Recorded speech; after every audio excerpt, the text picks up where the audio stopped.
Hello to my Western audience. Now, I talked about final flights to Georgia after Russia had cancelled them. I said that the next flights won't be civil, but of other nature. Of course, it's just tongue-in-cheek. I'm just joking about that.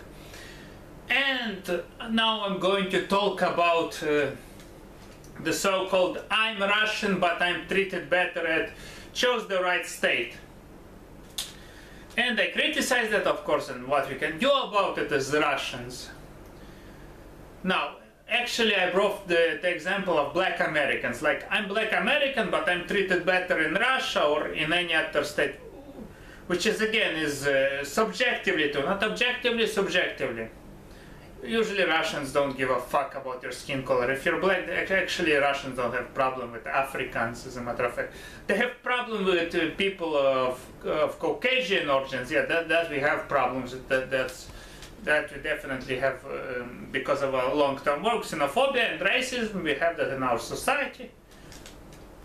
Again, there are viable reasons why that happens. I'm not going to go into the historical reasons, but there are reasons. I'm not going to preach now some social justice war bullshit or something like that about this. I'm not interested in that. But I'm also not going to say why it's wrong, right, because of the censorious nature of YouTube. Anywho. So I'm Russian, but I'm treated better at is a very interesting, of course, occurrence. And there's actually a great joke about it. Nazis came to Israel. They look at the Jews and they call Adolf Hitler. They say, well, we see how Jews treat Jews. We don't need to interfere here. So it's always like that. Once you left from your own nation, you're sure that your nation government is the shittiest. Always you're sure that your nation government is the shittiest. Now, people who are foreigners, in that or other state. Now, first and foremost, if you're a tourist, of course you will be treated better. Because you have money. Hell, why would you treat somebody better if he gives you money? Of course you wouldn't treat him bad. You would give him great quality service. Basic capitalism.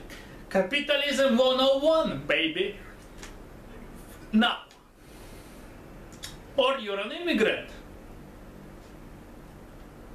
Then the two reasons why you first, maybe you immigrated for physical reasons, which is the most typical type of immigration. Then okay, you possibly you feel better because you have a good job or something like that. Sure, why not? Then sure, you feel that you're treated better in that state. Subjectively, you're right. Not objectively, subjectively. For your own personal gain, you're right. But does that state let you keep your culture or forces you to assimilate? Again, if you want to assimilate, sure, great. Well, the flag, I so-called put the flag in your hands and go forward, assimilate. You want to be the part of the nation. Great. I find it very, very great. If you're a true person who wants to assimilate, to become the part of the building nation, I think it's great.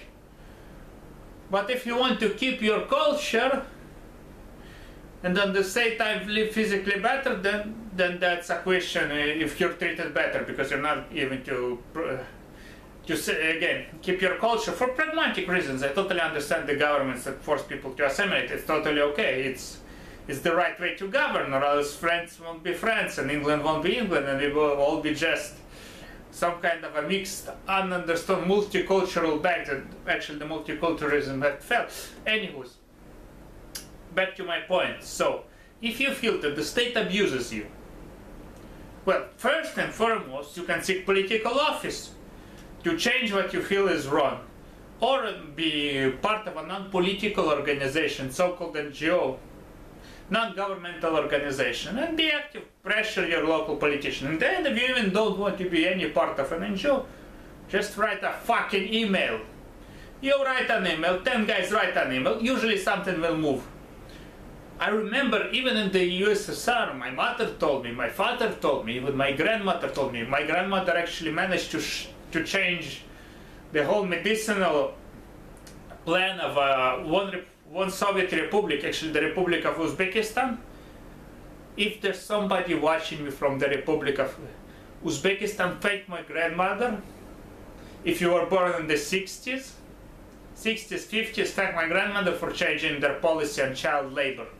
Because until my grandmother came and actually did a very risky thing. She spoke against party policy in Uzbekistan. She said, referring to Lenin, by the way, which was hilarious. I think that actually made, so to say, the scale steep.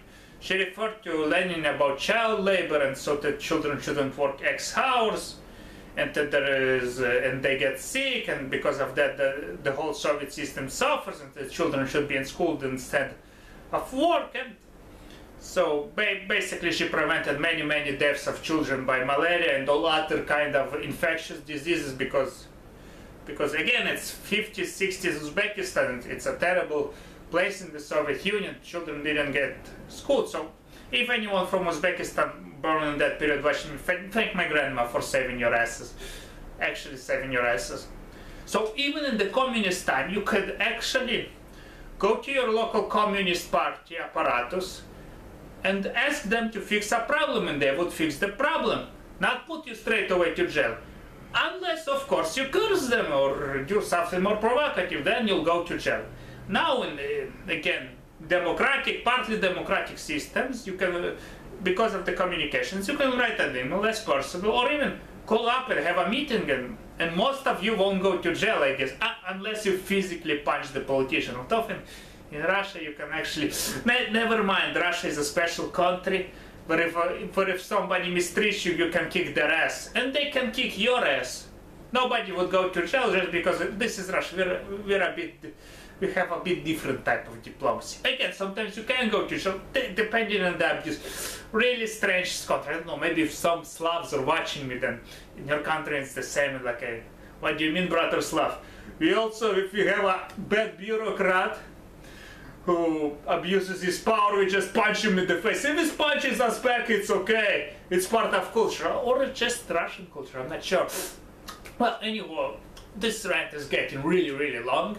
But basically, write an email, call him up. This really works. Problems get solved, and then you will get it better. Not just because I'm Russian and I'm treated better at, or I'm American and getting treated better at, or whatever your nationality is. First and foremost, before whining, before doing what, even if you whine, whine to your politicians. Tell them about your specific problem. Gather some group of friends, write to that politician. Problems do get solved this way. Most of people aren't active, most people are just whining. But you should be active and, again, provoke some responses. If the base bureaucrat doesn't answer him, go up and up and up. Reach the fucking president if it's needed.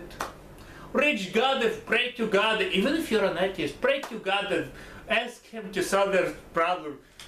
Send them an email or something from your local church. I'm just joking, of course, here, but you got the point. Well, that's about all. I was Ram Khatkin. Thank you for listening. Goodbye.